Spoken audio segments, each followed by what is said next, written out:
Assalamualaikum warahmatullahi wabarakatuh. Halo sahabat literasi, bertemu lagi dengan saya Bu Puji di tantangan literasi numerasi di bulan Juli. Nah, pada kesempatan kali ini Ibu akan memaparkan hasil review sebuah artikel menggunakan metode Fishbone. Seperti ini, metode Fishbone. Nah, metode Fishbone ini diawali dengan ekor ikan yang berisi identitas dari sebuah artikel atau sebuah buku yang kita baca. Kemudian ada duri-duri ikan yang berjumlah 6 menggunakan 5W 1H. Apa saja sih? What, who, where, when, why, dan H-nya how. Seperti itu. Kemudian diakhiri dengan kepala ikan yang berisi catatan penting atau kesimpulan pesan moral dari buku atau artikel yang kita baca. Seperti itu.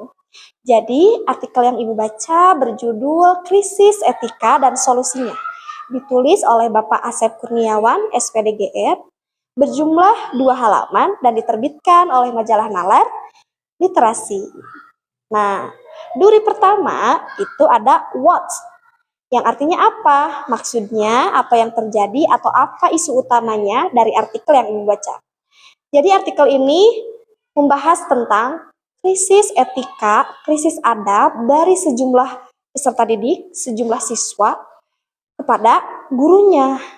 Nah, kenapa krisis etika ini bisa terjadi? Ada beberapa sebab. Yang pertama, karena kurangnya pengawasan dalam menggunakan media sosial atau internet. Di internet atau di media sosial, banyak sekali hal-hal negatif.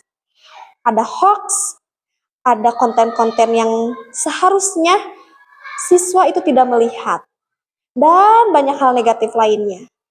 Kemudian yang kedua, kurangnya pendidikan karakter, kurangnya pembiasaan pendidikan karakter di rumah ataupun di sekolah. Yang ketiga, kurangnya peran orang tua di rumah, karena pendidikan pertama anak itu di rumah. Nah, duri yang kedua itu ada who atau siapa.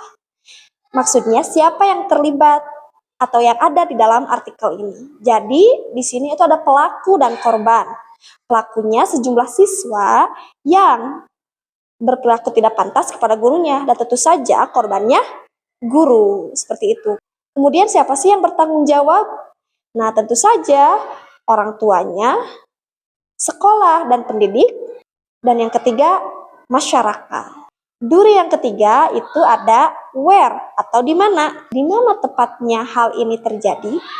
Jadi, adanya perilaku tidak pantas dari seorang siswa kepada gurunya itu terjadi di SMAN 1 Purwakarta. Berita ini sekarang sedang viral. Banyak sekali beritanya ya di dalam internet. Bisa kita cari juga bahwa ada sejumlah murid yang berperilaku tidak pantas kepada gurunya. Itu ada di SMAN 1 Purwakarta. Poin yang keempat itu ada when atau kapan. Kapan peristiwa ini terjadi? Di dalam artikel tidak disebutkan secara spesifik kapan waktu terjadinya hal tersebut, tapi karena beritanya sangat viral dan ada beritanya di mana-mana, Ibu dapat informasi bahwa hal ini terjadi di bulan April tahun 2026. Poin kelima itu ada why. Kenapa krisis etika ini bisa terjadi? Ya tentu saja karena beberapa sebab. Yang pertama, karena kurangnya pengawasan orang tua dalam mengawasi media sosial anak atau apa yang anak lihat di internet. Kedua, karena pergaulannya, karena teman sebayanya. Orang tua juga harus memantau dengan siapa anaknya berteman atau bergaul, seperti itu. Yang ketiga juga karena kurangnya pembiasaan pendidikan karakter, mau itu di sekolah atau di rumah.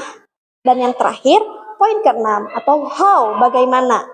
Bagaimana solusi dari krisis etika ini? Nah, di dalam artikel ini ada 3 poin penting solusi untuk krisis etika.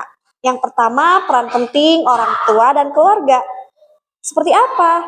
Jadi orang tua dan keluarga itu berperan penting sebagai role model anak atau sebagai teladan anak. Jadi sangat penting memberikan contoh-contoh yang baik kepada anaknya agar menjadi panutan. Kemudian yang kedua, pengawasan teknologi. Nah, di sini bukan hanya orang tua, tapi juga guru atau sekolah harus juga mengawasi anak-anak dalam menggunakan media sosial atau internet. Jadi guru bekerja sama dengan orang tua, mengawasi anak-anaknya, membatasi anak-anaknya dalam menggunakan handphone. Yang ketiga itu ada 3 pilar. Maksudnya di sini itu membangun kerjasama antara orang tua, sekolah, dan masyarakat dalam membangun pendidikan karakter anak-anak. Seperti itu.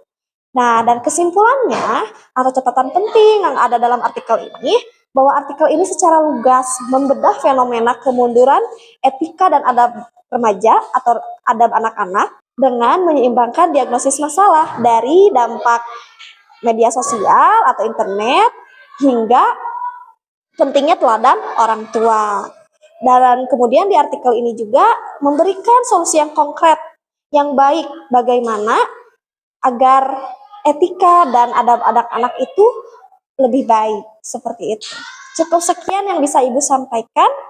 Sampai jumpa di tantangan literasi numerasi selanjutnya. Wassalamualaikum warahmatullahi wabarakatuh.